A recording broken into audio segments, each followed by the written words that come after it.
साथियों नमस्कार। स्वागत है आपका अपने चैनल विवेक ओझा ऑफिशियल में। साथियों, पुतिन जो कि रूस के राष्ट्रपति हैं, उन्होंने एक ऐसा फैसला लिया है कि अब दुनिया कह रही है कि क्या तुम आतंकवादियों के साथ हो गए हो। तालिबान को अपने जो आतंकवादियों की सूची है, रशिया ने उससे निकालने के लिए एक विधेयक अपने निचले सदन यानी रूसी संसद जो ड्यूमा है उसमें पारित किया है, और अब इसे उच्च सदन में पारित किया जाएगा और फाइनली फिर पुतिन जब मुहर लगा देंगे तो तालिबान एक टेररिस्ट ऑर्गेनाइजेशन नहीं रहेगा रशिया में। रशिया ने 2003 में तालिबान को टेररिस्ट ऑर्गेनाइजेशन घोषित किया था, और उसके बाद उसके साथ रिलेशंस अच्छे नहीं रहे और बहुत ज़्यादा कभी तरजीह भी नहीं दिया तालिबान को। और बाद में अफगानिस्तान में जिस तरीके की सिचुएशंस आई, उसको देख करके समय समय पर अपने जो प्रैक्टिकल फैसले रहे वो सब पुतिन लेते रहे। लेकिन हाल के समय में ऐसा क्या हो गया है कि पुतिन को तालिबान के साथ मिलजुल करके रहने की ज़रूरत समझ में आ रही है, उस पर विचार करना आवश्यक है। साथियों, इस समय पूरी दुनिया में जिस तरीके से इस्लामिक टेररिज्म बढ़ रहा है और तालिबान जिस तरीके से अफगानिस्तान को एक इस्लामिक किंगडम और शरिया के रूल के आधार पर आगे बढ़ाना चाहता है, और उसके जो अलग अलग आतंकी संगठनों के साथ जो कनेक्शंस हैं वो सर्वविदित हैं। पूरी दुनिया जानती है कि तालिबान का पाकिस्तान के जो आतंकी संगठन हैं उनके साथ क्या कनेक्शन है, अलकायदा के साथ क्या कनेक्शन है, या अफ्रीका में जो टेरर ग्रुप्स हैं उन सब के साथ क्या कनेक्शन है। तो तालिबान एक बहुत बड़ा थ्रेट है। अगर तालिबान चाहे तो बहुत से देशों को परेशान कर सकता है। तालिबान के अपने लिंक्स हैं आईएस से, इस्लामिक स्टेट से। आईएस खुरासान खुद अफगानिस्तान में काम करता है, खुरासान प्रोविंस में। तो ये जो टेरर ऑर्गेनाइजेशंस हैं, ये सब रूस के नेशनल इंटरेस्ट और नेशनल सिक्योरिटी के लिए एक बड़ा खतरा बन सकते हैं। हाल के समय में रशिया में कई ऐसे अटैक्स हुए हैं। जो मॉस्को कंसर्ट वाला अटैक हुआ था उसमें भी देखा गया कि कैसे इस्लामिक स्टेट जो है एक्टिव होकर के रशिया के अगेंस्ट में काम कर रहा है। और इसी तरीके से कुछ ऐसे और भी संगठन हैं जो टेरर ऑर्गेनाइजेशंस हैं, जो अब मिलजुल करके तालिबान से बड़े मतलब खतरे के रूप में कई देशों के सामने आ सकते हैं। इसलिए रशिया ने थोड़ा अपने अप्रोच में अंतर किया है और बदलाव किया है, और तालिबान को रिकग्निशन देने के बारे में भी सोच रहा है कि वो उसे डिप्लोमेटिक रिकग्निशन दे दे। चाइना ने पहले से ही उसको डिप्लोमेटिक रिकग्निशन दे दिया है। पहला देश ऐसा है चाइना जिसने यह कूटनीतिक मान्यता दिया, यानी कि जो एम्बेसडर हैं वहाँ पर चाइना में, वो अब तालिबानी रिप्रेजेंटेटिव होंगे और वहाँ उस तरीके से कार्यवाही करेंगे। इसी तरीके से रशिया का भी रुझान है।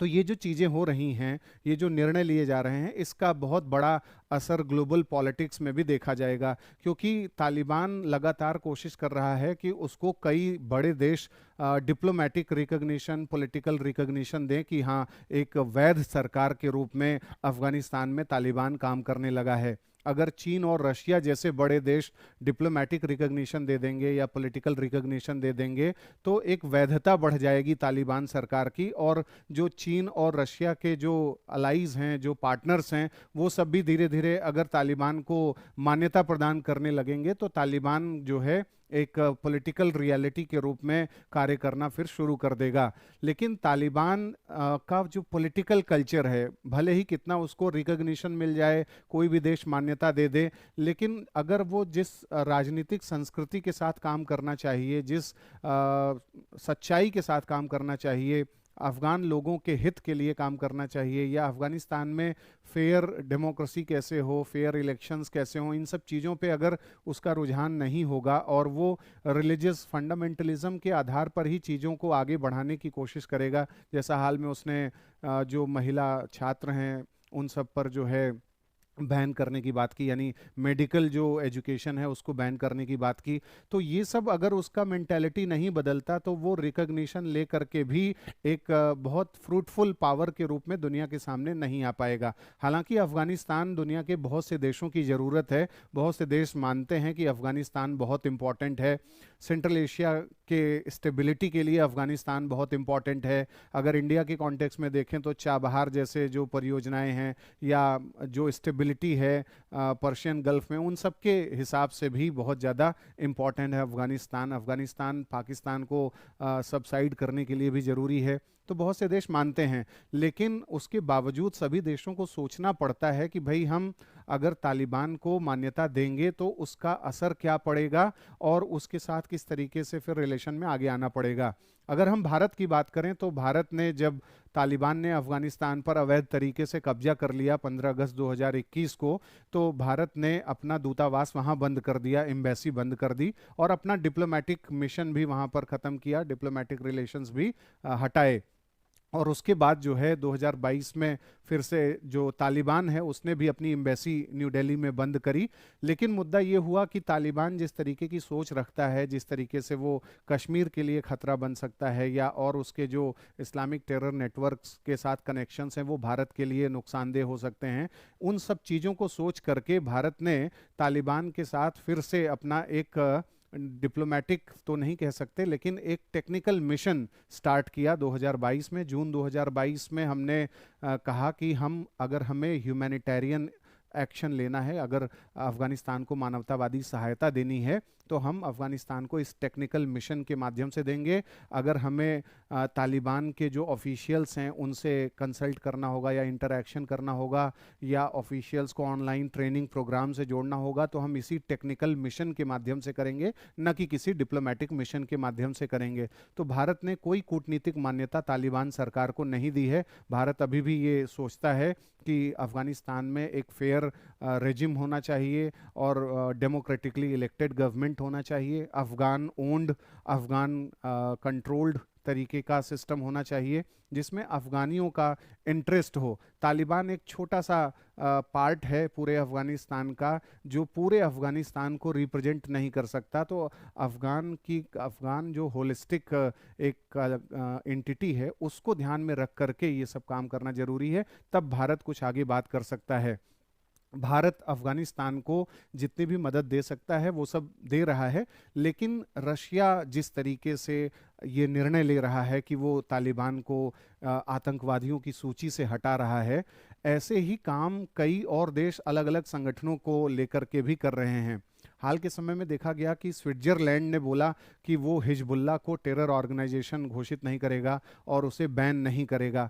तो आज बहुत से ऐसे देश हैं जो ये देख रहे हैं अपने प्रेफरेंसेस के आधार पर, अपनी सिक्योरिटी के आधार पर कि कैसे वो किसी भी संगठन को आतंकी संगठन घोषित करें या न करें। अब ये उनके पॉलिटिकल चॉइसेस का विषय बन गया है। और यहीं पर एक बात और भी उठती है कि जब से सीरिया में बशर अल असद का रेजिम ख़त्म हुआ है तब से सीरिया में रशिया का जो स्टेक है वो थोड़ा हिल सा गया है। और रशिया में जो नया टेरर ऑर्गेनाइजेशन उभरा है जिसका अलकायदा के साथ भी कनेक्शन है, इन सब चीज़ों को देखते हुए रशिया थोड़ा सा डरा सहमा भी है कि उसे अब ऐसे सरकारों से, यानी अफगानिस्तान की सरकार या जो तालिबान की सरकार है या और भी जगहों पर अफ्रीका में, कैसे अपने अच्छे रिलेशंस बना करके रखे जिससे उसकी स्टेबिलिटी पर आंच ना आए। तो इस तरीके से डिप्लोमेटिकली ये निर्णय लिया जा रहा है। लेकिन ये बात ज़रूर है कि ग्लोबल लेवल पे अगर इंटरनेशनल टेररिज्म से निपटना है तो जो ऐसे प्लेयर्स हैं जो टेररिज्म को प्रमोट कर रहे हैं उनका बहिष्कार होना ज़रूरी है, उनके खिलाफ सैंक्शंस लगना ज़रूरी है, कठोर निर्णय करने ज़रूरी हैं। लेकिन आज राष्ट्रों के सामने बड़े लिमिटेशंस आ गए हैं कि वो किस रूप में काम करें, कैसे काम करें, और उसी का शिकार रशिया भी हुआ है। रशिया जिस तरीके से उसके ऊपर कई प्रकार के नार्को टेररिज्म या इस्लामिक टेररिज्म का जो खतरा आज के समय में बढ़ा है और उसके कई एलाइज अब धीरे धीरे उसके साथ से थोड़ा पीछे हटे हैं, खासकर सीरिया के कॉन्टेक्स्ट में, तब से रशिया ने इस मामले में एक अलग प्रकार का निर्णय लिया है कि वो तालिबान को ऐसे लिस्ट से, आतंकवादियों की सूची से हटाएगा। साथियों, आपका क्या विचार है इस विषय पर? आप हमें कमेंट बॉक्स में बता सकते हैं। अगले कार्यक्रम में फिर मिलेंगे। नमस्कार।